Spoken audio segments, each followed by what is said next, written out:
First hated ஆரம்பிக்குது. Tottenham fans வந்துட்டு, "ஏன்டா எங்க ஊருக்கு வந்ததும் இல்லாம, எங்கள கீழ தள்ளிட்டு, ஃப்ராடுத்தனம் பண்ணி, ரைஸ் புல்லிங் வேலையெல்லாம் பார்த்து நீ மேல வந்துட்ட இல்லையா?" அப்படின்னு ஒரு ஹேட்டட் ஆரம்பிக்குது அவனுக்கு. உலகப்போர் வந்தோனே, உலகப்போர் ஆரம்பிக்கிறதுக்கு முன்னாடி இந்த சீசன்ல, ஆர்சனல் வந்து 2nd டிவிஷன்ல 5வது இடத்துல முடிக்கிறாங்க. டாட்டனம் வந்துட்டு மேல இருக்கானுங்க. சரியா? இதுதான் கான்ட்ரோவர்சி. இதுதான் கான்ட்ரோவர்சி. First scandal.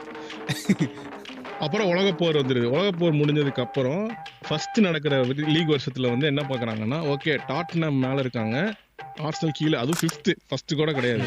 ஸோ இப்போ நம்ம லீகை திரும்ப ஸ்டார்ட் பண்ணணும், யாரெல்லாம் உள்ள வரலாங்கிற பட்சத்தில் ஆர்சனலை வந்து ஓட்டு போட்டு நீங்க உள்ள வந்துக்கலாம் ஃபர்ஸ்ட் டிவிஷன் சொல்லி டாட்டனம் வந்து 2nd டிவிஷனுக்கு தள்ளிடுறாங்க. இதுல என்னன்னா ஆக்சுவலி 20 டீமா இருந்தது வந்து 22 டீமா ஆக்கலாம் அப்படின்னு சொல்லி. ஆமா, இதுல இன்னொரு லண்டன் டீமும் வந்து இன்வால்வ் ஆயிருக்கு. என்னன்னா செல்சி வந்து 19th முடிச்சிருக்கு, ஸ்பர்ஸ் வந்து 20th முடிச்சிருக்கு. ஆமா, அதுக்கப்புறம் வந்து 2nd டிவிஷன் ஆர்சனல் 5வது.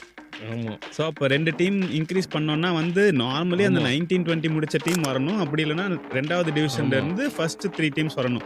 எஸ். இவனுங்க என்ன பண்ணிருக்கானுங்க, இல்ல நம்ம டெமோக்ராட்டிக்கா ஓட்டு போட்டு நம்ம முடிவு பண்ணலாம் அப்படின்னு சொல்லி, எதுக்குன்னு தெரியாது, என்ன ஸ்கேம்னு தெரியல. அதுல அந்த ஓட்டுல வந்து டாட்டனமுக்கு ஓட்டு கம்மியா வந்து ஆர்சனலுக்கு ஓட்டு அதிகமா வந்து இவங்க பாப்புலர் கிளப் அப்படின்னு சொல்லி இவங்களை தூக்கி மேல போட்டாங்க. ஆர்சனலோட பிரசிடென்ட் வந்து பிரைப் பண்ணி இந்த ஓட்ஸ் ஜெயிச்சிட்டான் அப்படின்னு சொல்லி ஒரு ஸ்கேண்டல் இருக்கு. It's still அன்ப்ரூவன். அங்கதான் வந்து